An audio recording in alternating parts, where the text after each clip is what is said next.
Hello, my dear students of class 12th. Today, in this video, I am going to discuss question answers of your second chapter, Lost Spring, by Anish Jung. I have already explained this chapter. We all have gone through the entire chapter. I tried my best to make it understand to you, and you also gave me your response positively. Now, some question and answers of this poem I am going to discuss with you. Must pay your attention.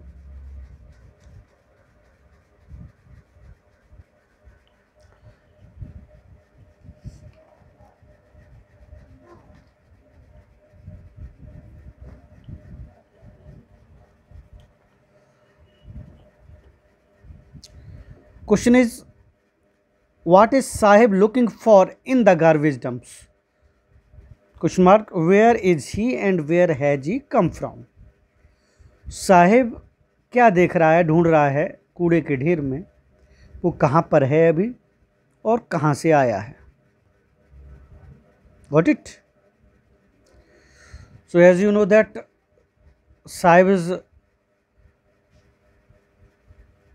looking for gold in the garbage dumps. He is looking for a rupee coin. कुछ पैसे ढूंढ रहा है उसमें in it. But in other words, it is also significant then that garbage is gold for him, because when he sells it, he gets some money. That money becomes helpful in survive not only his life but life of his family members. तो उसके लिए कूड़ा ही सोने की तरह है, वो कूड़ा ढूंढ रहा है, यानी कि सोना ढूंढ रहा है, एक तरह का उसमें पैसे ढूंढ रहा है. Apart from money he finds other valuable object from this garbage, और भी चीज़ें उसे मिल जाती हैं उसमें ही. At present he lives at Seemapuri, the peripheral of Delhi. Delhi का एक भौगोलिक एरिया है लगा हुआ, सटा हुआ, वहाँ रहता है. The periphery of Delhi. Not only he lives in Delhi, but many people who came from Bangladesh in 1971 in search of food, they live there, and for their survival they pick racks. कूड़ा ही बीनते, जो भी सीमापुरी में रह रहा है वो कूड़ा ही बीनता है. But as his mother told him that they had migrated from a village in Bangladesh, Dhaka. Dhaka में रहते थे बांग्लादेश में, वहाँ से माइग्रेट होके आई थी वो सीमापुरी में, दिल्ली में चले आए थे रहने के लिए. ओके, क्यों चले आए थे वो आपको पता, अगला अभी क्वेश्चन आएगा तो उसमें बताऊंगा. चलिए मैं इसी में बता देता हूँ. They had migrated from there because in Bangladesh, Dhaka, their houses, their farms were, destroyed in the flood or storms. तूफानों में उनके घर और खेत बर्बाद हो गए थे. and there was a great danger of survival their life. उनकी ज़िंदगी जीने के लिए बहुत खतरा था. So to survive their lives, to put their body and soul together, they came to Seemapuri. वहाँ वो आ गए थे जीने की तलाश में, जीवन यापन करने की तलाश में. Okay, what explanation does the author offer for the children not bearing footwears? जो बच्चे चप्पलें नहीं पहने थे उनके लिए, जो चप्पल नहीं पहने थे, क्या एक एक्सप्लेनेशन ऑथर ने दिया. तो पहले चैप्टर से देखें. I am going to make you understand that they are poor. Indeed, undoubtedly they are poor, but being barefoot has been a tradition for them. एक परंपरा बन गई कि अगर हों भी वो खरीद भी सकते हैं चप्पल, बट वो पहनते नहीं, एक परंपरा बन गई नंगे पैर रहना। Thousands of children in our country belong to the unprivileged classes. हजारों लोग गरीबी देख रहे, एक हाथ से नीचे रह रहे हैं हमारे देश में। They are too poor to afford a footwear. बहुत गरीब हैं, वो जूता चप्पल अफोर्ड नहीं कर सकते। But some of them give tradition, कुछ उनमें से तो एक परंपरा सी बना ली है, as an excuse to remain barefoot. एक बहाना हो गया, साहब हम गरीब हैं इसलिए नंगे पैर रहते। ऐसा नहीं है, परचेज कर भी सकती है लेकिन नहीं करते, उन्होंने एक परंपरा बना ली नंगे पैर रहने की। But the author thinks it to be just a fake excuse. कहता है गलत एक्सक्यूज है, बहाना है ये, जब ले सकते हैं ये जो है बच्चे जो हैं फुटवियर्स ले सकते हैं, लेकिन वो परंपरा बन गई है, वो पहनना नहीं चाहते बिल्कुल। Okay,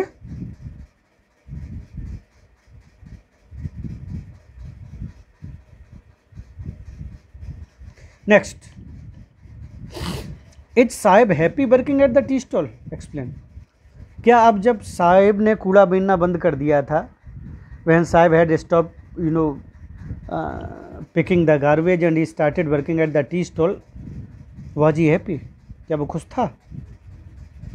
no, Sahib is not happy working at the tea stall. नहीं खुश है वो। थ्रू दो he is now earning 800 per month, एक महीने का 800 रुपये मिलते हैं उसे उस चाय की दुकान पर, अलॉन्ग विथ 2 टाइम्स मील, 2 वक्त का खाना भी मिलता है। Yet he has lost the care free look at his face. उसका चेहरा जो है, जो केयर फ्री रहता था पहले, निश्चिंत रहता था, वो नहीं रहता है। He is no longer his own master.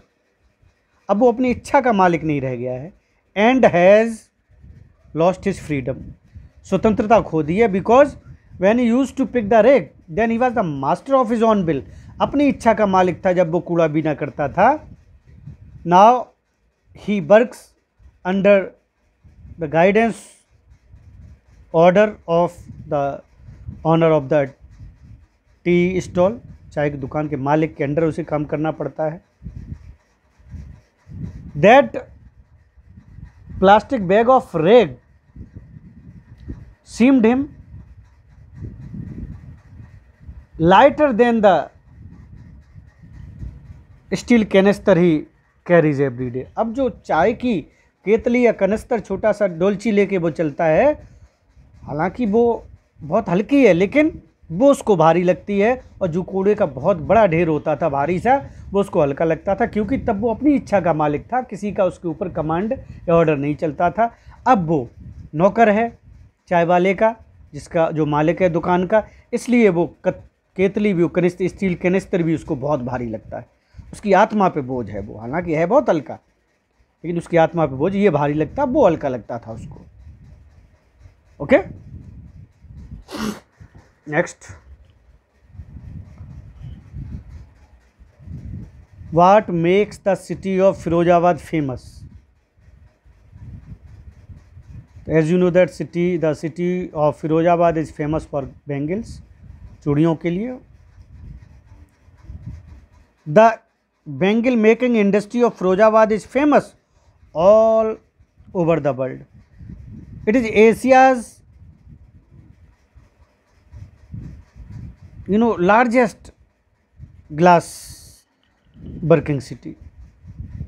ये भारत का, एशिया का बताते सबसे बड़ा, अकॉर्डिंग टू बुक और चैप्टर, यहाँ पे इंडस्ट्री है कांच की चूड़ियाँ बनाने की फिरोजाबाद में। It seems all the women of the world bear bangles that are made in Firozabad. ये लगता है पूरी दुनिया की औरतें यहीं की बनी हुई चूड़ियाँ पहनती हैं। तो चूड़ी बनाने के लिए, शीशे काम के लिए Firozabad famous. Okay, mention the hazards of working in the glass bangle industry. जो लोग काम करते हैं इन भट्टियों में, इन फैक्ट्रियों में, तो क्या क्या खतरे होते हैं उनके। The glass bangles glass bangles industry is a real threat to the health of the workers. उनकी खतरा होता है उनकी हेल्थ के लिए। The workers in these factories work in dingy cells, छोटी छोटी भट्टियों में काम करते हैं, धौंकनियों में काम करते हैं, विदाउट सफिशिएंट एयर, ना तो उन्हें प्रचुर मात्रा में एयर मिलती है सफिशिएंट, एंड लाइट ना लाइट मिलती है, and that too with high temperature, और बहुत हाई टेम्परेचर में ये लोग वर्क करते हैं। एज अ रिजल्ट परिणाम क्या होता है? Most of them loss their eye sight, आँखों की रोशनी चली जाती है उनकी ज़्यादातर की, and develop lung and brain related disease, फेफड़ों की और मस्तिष्क की बीमारियां भी हो जाती हैं। Sometimes they get badly injured, कभी कभी बुरी तरह से वो घायल भी हो जाते हैं। तो these are the hazards of glass workers, bangle makers.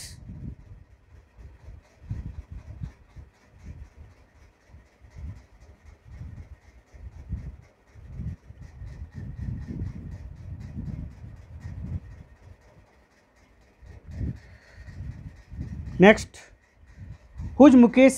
how is Mukesh's attitude to his situation different from that of his family? उसके परिवार से अलग क्यों उसका जो एटीट्यूड है मुकेश का? तो as you know that Mukesh's family belong to Bengal making family. They have been working as Bengal makers for centuries. This is their fate, वो कहती है ये हमारा भाग्य है। But Mukesh does not want to compromise with his destiny, वो अपनी किस्मत के साथ कॉम्प्रोमाइज़ नहीं करना चाहता। He does not want to be a bangle maker, वो बेंगल मेकर नहीं बनना चाहता। ही इज एम्बिशियस, बहुत महत्वाकांक्षी लड़का है, and wants to be his own master, अपने खुद की इच्छा का मालिक वो बनना चाहता है। He does not want to spend his life making bangles, अपनी ज़िंदगी चूड़ियाँ बनाने में ख़त्म नहीं करना चाहता वो।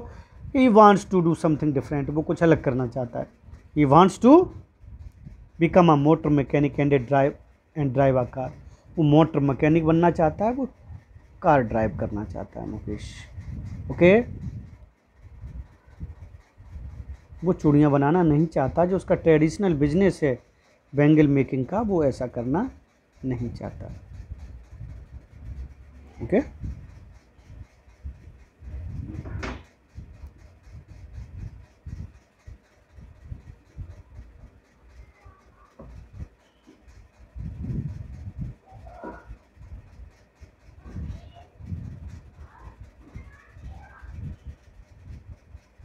now I am trying to make it visible so that you could understand it after compressing the video. Just have a clear look, understand it.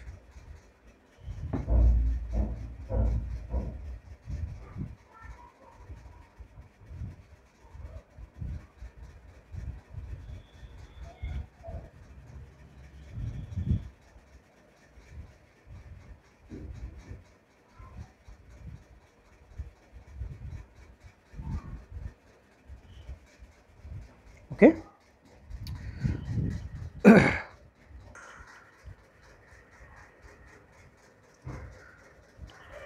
So note these question and answers in your English notebook. अपनी English notebook में question answers को लिखिएगा। This is your homework, home assignment to be done by you. आप इसको करेंगे, उस पर लिखेंगे, इसको नोट करेंगे। Some questions would be sent later to you, कुछ आपको भेज दिए जाएंगे बाद में, वो भी आप उसको करेंगे। फ़िलहाल इतना वर्क आप करेंगे, ये आपका होमवर्क है, ठीक है। When I will take your live class I would check your homework. मैं ये आपका लाइव क्लास जब लूँगा तब इसको चेक करूँगा, ठीक है। Okay, thank you, stay safe and healthy, God bless you, have a nice day.